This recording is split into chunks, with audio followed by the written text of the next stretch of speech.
How's it going, everybody? Texas Man here. I hope you guys are all having a great day. Please give this video a thumbs up if you guys really enjoy it. Subscribe, of course, if you guys haven't already. Also, please do me the biggest favor of all. Hit that bell notification button so you guys don't miss out on future videos or streams here on the channel. And make sure to also head over to Twitch. Follow me there at Douglas447 so you guys don't miss out on streams that I do there.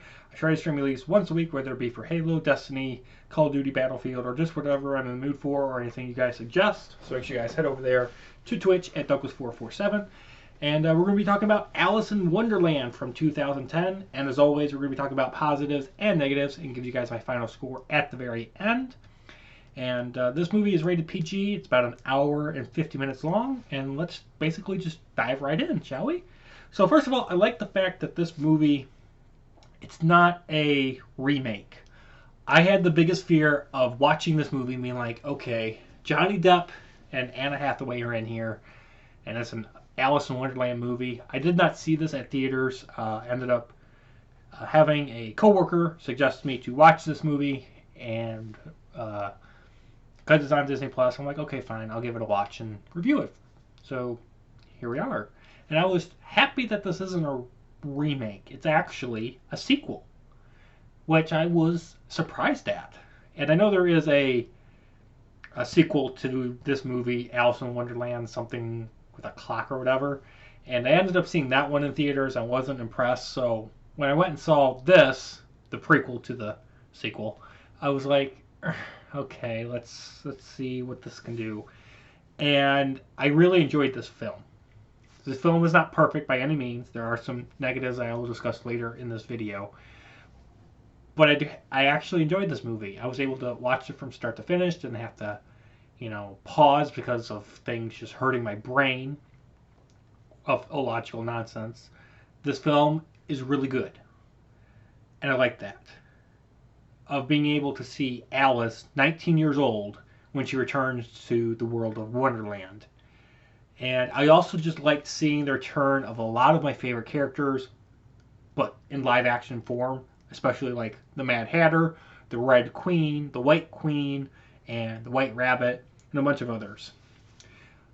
Johnny Depp and Anna Hathaway, I was really concerned how they were going to use them, and they really do commit to their roles. They are amazing and they're perfect in their roles. And Johnny Depp, he really just commits. You can tell he's just having a blast in this movie. He had a lot of fun. And he really just commits to the craziness of being the Mad Hatter. Anna Hathaway being the I don't kill White Queen character, I was just like, she's like, la, la, la, la, la. I'm just like, is there a reason you're in this film besides being the Red Queen's sister? No? Okay. So Anna Hathaway's character honestly got wasted. And her being in the movie was kind of a downfall. And I kind of wanted her to actually do something. She doesn't do anything in this movie but go, la, la, la, la, la. And go do this, and will you please do that, and will you be my champion? Will you go slay a dragon, please? And here you're safe under my protection. And I'm just like, really? The White Queen doesn't do anything but give dialogue and la la la la la la la. And I'm like, oh my gosh, what a waste of a perfectly good actress. Moving on. This film also answers the question, is Wonderland real or is it just a dream? It's actually real. It's not in Alice's head, which I liked. I love seeing Alice's life a lot more outside of Wonderland. And I also liked knowing that basically everyone in her life has her life planned out for her. Alice doesn't have a game plan. And because of that, everyone's like, okay, you're going to marry this person, you're going to have these many kids, you're going to live here, this is how you need to dress, this is how you're supposed to speak, this is your proper table etiquette, you're supposed to be dancing, you're supposed to have tea at noon. I liked seeing all that in this film. Because in the original, we really don't get to see all that much. The original Alice in Wonderland is Alice being in Wonderland. And that's not a problem, but for a sequel, I was happy that they're like, okay, we need to see a little more as to what Alice's life is like, especially now that she's 19, she's much older. she's at the age of marriage. She's an adult, so she has a lot more responsibilities in this world. Are we going to be able to see that? And we do get to see that, and I was happy about that. I loved all the callbacks and the references and a lot of the redone moments that were in the original film. It really made me very, very happy as a very passionate fan of the original Alice in Wonderland. Alice in Wonderland is one of my favorite movies of all time that Disney has ever made. It's in my top 20 for sure. If you guys haven't watched this movie, I encourage you to do so at least once. You guys, of course, can get it on Disney+. You can get it DVD, Blu-ray, and digitally. I encourage you to at least watch this movie just because, it is a sequel to the original, which I know I keep saying it's a sequel to the original in this review, but if you want to know what happens next, this is the perfect movie to see. The soundtrack and special effects in this movie are fabulous. I also enjoyed the fact that this movie kind of dives into the Mad Hatter's backstory. Like in the original Alice in Wonderland, he's just the Mad Hatter. There's really no rhyme or explanation as to why he's... In this movie, it actually explains how he becomes the Mad Hatter. And the fact that he wasn't always crazy is really cool to see. Like, he actually had some, sane personality, and then there's a tragedy that happens. I don't want to spoil it for you guys, but there's a tragedy that happens, and unfortunately because of that tragedy, it makes him go crazy. Last positive I want to talk about, this film also makes it where Alice is not a Mary Sue.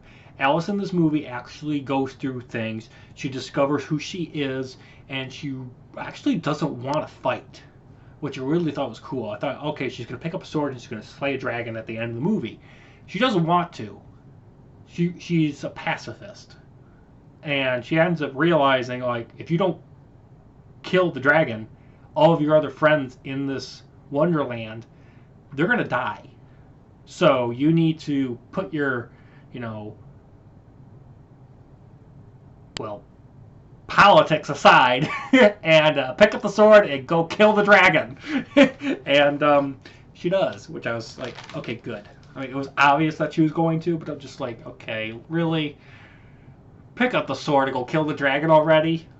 15 minutes later, I'm going to pick up the sword and go kill the dragon. I'm like, okay, I saw that coming. For negatives, though, there are a few I do want to discuss. First of all, I really hate the fact that this movie constantly is, like, against tobacco and smoking. Like, it constantly is in this movie telling you, warning, tobacco, warning, smoking is in this movie at the beginning of the film. And it even does so, like, halfway. It shows this pop-up. I'm just like, really, Disney? You're concerned about tobacco and smoking, but not against other more important things going on in the world. Like, smoking and tobacco, that's what you're concerned about. That's what Disney was concerned about in 2010. Okay. I'm like, there's a lot of other things I'd be more concerned about being in a film than that. This film also constantly is hitting you with this point that Alice's father passes away. But it's never explained as to how. They're just like, he's dead. We don't ever get an explanation. Did he go to Wonderland and die? Did he die at sea? Did he die in his sleep? This movie constantly hits you with that, and you're like, why should I care all that much when we don't even get to see him in this movie? Like, he's in the original Alice in Wonderland. I guess they couldn't figure out how to put him into this movie and make it where it's like, he's in the movie. I'm sorry. He's in the movie at the very beginning, but there's no explanation as to how he dies. And I really wish they would have explained that, especially since they're constantly beating you to death with this fact. The new characters and monsters that were added, they weren't honestly all that unique or memorable. When I was watching this movie, like, I really enjoyed Johnny Depp as the Mad Hatter. Unfortunately, every time I was watching him on screen, he wasn't the Mad Hatter to me. Like, he does a good character of the Mad Hatter, but because of Johnny Depp's voice, it constantly was hitting me where I'm like, okay, I'm watching Jack Sparrow, but instead of a Pirates of the Caribbean outfit, he's in a clown suit, drinking tea. I couldn't get that out of my brain, okay? I can't help that. I know he's the Mad Hatter in this movie, but with Johnny Depp's voice, it's like, I can't help that it's a pirate in a clown suit. Can't help it. The finale battlefield being a chessboard and the troops on both sides for the Red Queen and White Queen being chess pieces, I think that was a little too much and on the nose. And then lastly, this movie is PG, but there is a lot of moments of violence that could have easily been PG-13. And I'm just like, yeah, Disney kind of walked a really tight rope trying to get this movie to be PG so it could get more people in. Overall, guys, I really had a blast watching this movie. I'm going to probably end up rewatching this movie a lot with people that haven't seen it yet, especially since it is on Disney Plus. And this is a really good sequel. It's not a good movie. It's not like outstanding or fabulous, but yeah, I'll give this movie another watch for sure. And I encourage you guys to check out this movie at least once if you guys haven't seen it. So with that, I'm going to give Alice in Wonderland from 2010 a 7.5 out of 10. Thank you guys so much for watching. You guys all have a fabulous day, and I'll see you guys in the next video or stream. Bye, guys.